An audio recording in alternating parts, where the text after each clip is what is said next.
Do you ever want to talk about something that happens regularly in English? Or if you ever want to talk about some general truths, facts, or even permanent situations in English. Permanent situations are like these things that happen oftentimes. I'm sure you do. If you are serious about learning English, I am 100% sure that you need to know this. That's why in today's video, I am going to teach you how to express yourself in English clearly using present simple tense. Muraho neza.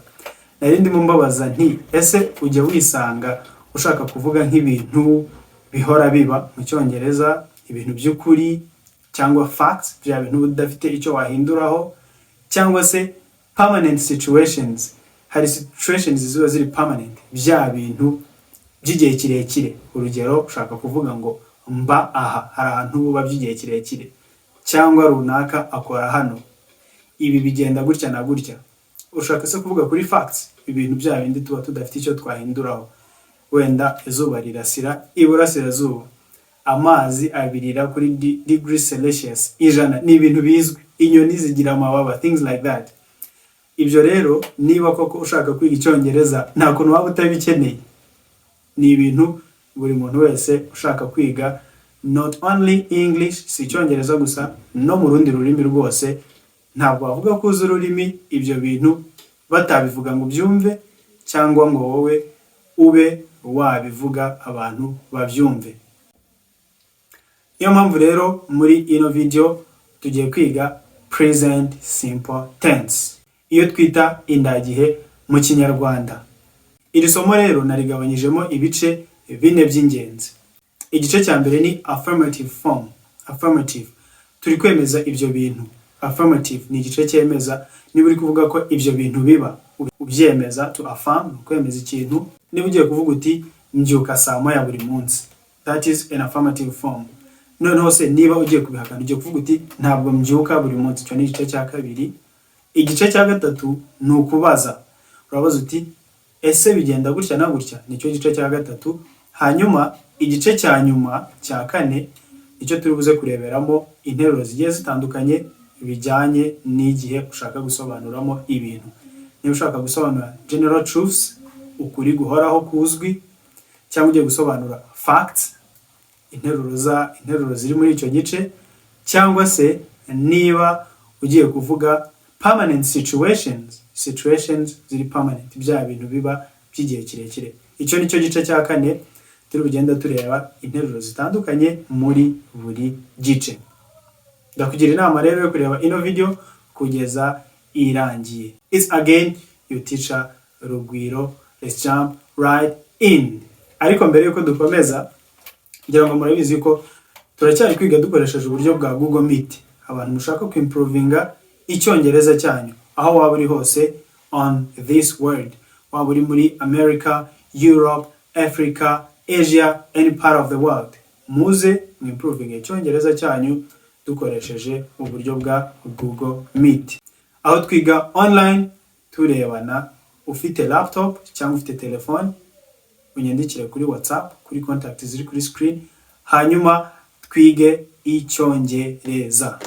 Igice cya mbere rero cy'isomo ryacu, isomo ryacu rya present simple tense, ni cya kindi nababwiye cya affirmative. Iyo wemeza ibintu ubigenza gute? Present simple tense rero iroroshye kuyirema. Dufata subject ruhamwa cyangwa ukora igikorwa, tugahita duteranyaho base verb, hanyuma kuri he na she na it tukongeraho s cyangwa ies bitewe nuko verb imeze, hanyuma tugahita twishyiriraho object cyangwa complement. Muri make uretse kuri he, she na it, handi dufata subject tugahita dushyiraho verb, hanyuma tugashyiraho icyuzuzo cyo dushaka kuzuza.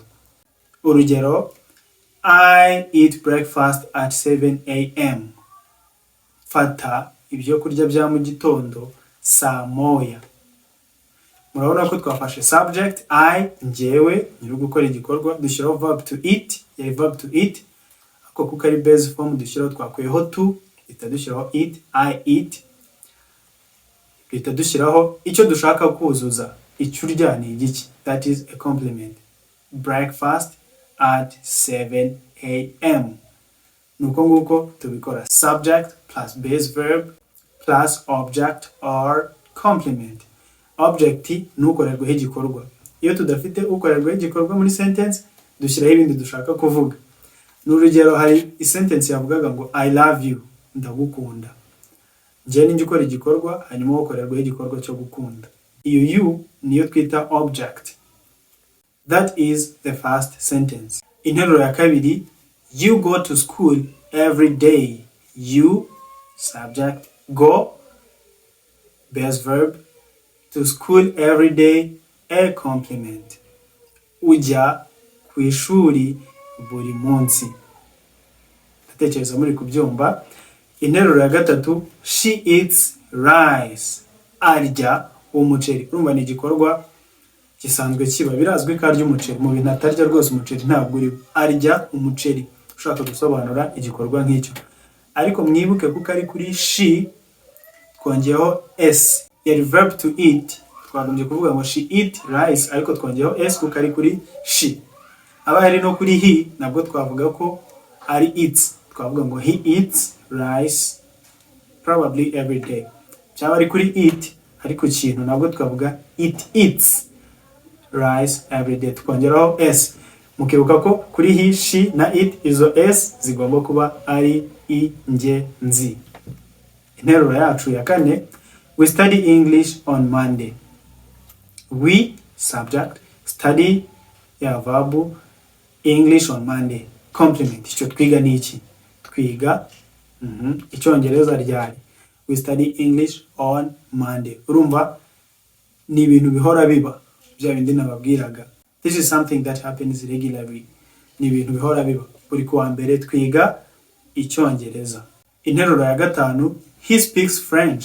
Avuga Igifaransa. He, subject, speak, verb, tukongeraho ya s kuko ari he, then French. Icyo avuga ni iki? French. Avuga Igifaransa. Urumva ni ibintu bizwi. Arakizi Igifaransa, arakivuga. Interuro ya gatandatu, they play football every weekend. They play football every weekend. Bakina umupira w'amaguru buri weekend. They, abo bantu bo, they play football every weekend. They, subject, play, verb, football every weekend. Bakina umupira w'amaguru buri weekend. Dukoresheje izo nteruro esheshatu ni nazo tugiye kwifashisha mu bindi bice bibiri bikurikiyeho by'iri somo. Aha twemezaga twakoraga affirmative form of present simple tense. Izo nteruro esheshatu nizo noneho tugiye kwifashisha duhakana ko twavugaga ko bakina umupira muri buri weekend, noneho tugiye kuvuga ko batawukina muri buri weekend. Twabigenza gute? Niyo mpamvu tugiye kwinjira mu gice cya kabiri aricyo cyitwa negative form, igice gihakana. Twemezaga ko bakora ibintu, noneho tugiye kubihakana. Nizere ko igice cya mbere mwacyumvise neza. Iyo rero dukora negative form ya present simple tense, dufata subject ukora igikorwa tugashyiraho do not, hanyuma tugahita dushyiraho verb inshinga. I do not speak Spanish. Ntabwo mvuga Igispanish. Dufata subject tugashyiraho do not, tugashyiraho verb, hanyuma na complement yabe hari tukayikomeza tukayongeraho. Ariko byaba ari kuri za zindi eshatu, kuri he, kuri she no kuri it. Tugafata subject aho gushyiraho do not tugashyiraho does not, tugahita dushyiraho verb, hanyuma tugashyiraho complement niba hari ibindi bikomeza. Urugero, mwibuke za sentences nagiye mbaha esheshatu twemezaga mu gice cya mbere, none tugiye kubihakana. Twavugaga ngo I eat breakfast at 7 a.m. Fata breakfast saa moya za mu gitondo. Noneho tugiye kubihakana. Tureta tuvuga ngo I do not eat breakfast at 7 a.m. Twafashe subject dushyiraho do not, duhita twikomereza. Ushaka gukoresha do not cyangwa ugakoresha don't. I don't eat breakfast at 7 a.m. Do not cyangwa don't. Twavugaga ngo you go to school every day. Ujya ku ishuri buri munsi. Noneho tugiye kuvuga yuko utajyayo buri munsi. Tuvuge ngo you do not go to school every day. Cyangwa you don't go to school every day. Ushaka gukoresha do not cyangwa don't. These are used interchangeably. It depends on what you want to use. Interuro yacu ya gatatu twavugaga ngo she eats rice. Uri kumva ihindura gute? Ntabwo tukiri gukoresha don't. Turi gukoresha doesn't. She no kubera ko ari she ayabaye ari no kuri he byawe ari uko no kuri eat cyo tuvuga ngo she doesn't eat rice. Ntabwo ry'umuceri. Ntabwo ukunda rwose birazwi. She doesn't eat rice. Twavugaga ngo we study English on Monday. Twiga Icyongereza ku wa mbere. Noneho tugiye kubakana we do not study English on Monday. Cyangwa we don't study English on Monday. Interuro ya gatanu he speaks French. Tugiye noneho kubakana nta gifaransa azi. Ntabwo avuga igifaransa. Tuhita tuvuga ngo he does not speak French kuko ari kuri he. Cyangwa se he doesn't speak French. Naho dushaka twakoresha doesn't cyangwa does not. Twavugaga ngo they play football every weekend. Noneho tugiye kuvuga ko badakina football buri weekend. They don't play football every weekend. Igice cya gatatu ni question cyangwa icyo twita interrogative form. To interrogate ni ukubaza. Tugiye noneho kubaza. Twabyemeje ibyo umuntu akora tugiye kubihakana. Noneho tugiye kubaza niba ibyo bintu biba koko. Icyo dukora hano dufata do auxiliary verb cyangwa iyo twita helping verb. Turaza kwifashisha verb to do kugira ngo tubaze ikibazo muri present simple tense. Turabanza do dushyiraho subject dushyiraho base verb. Hanyuma kuri he, she and it aho gutangiza do dutangize does plus he, she or it plus base form of the verb plus complement.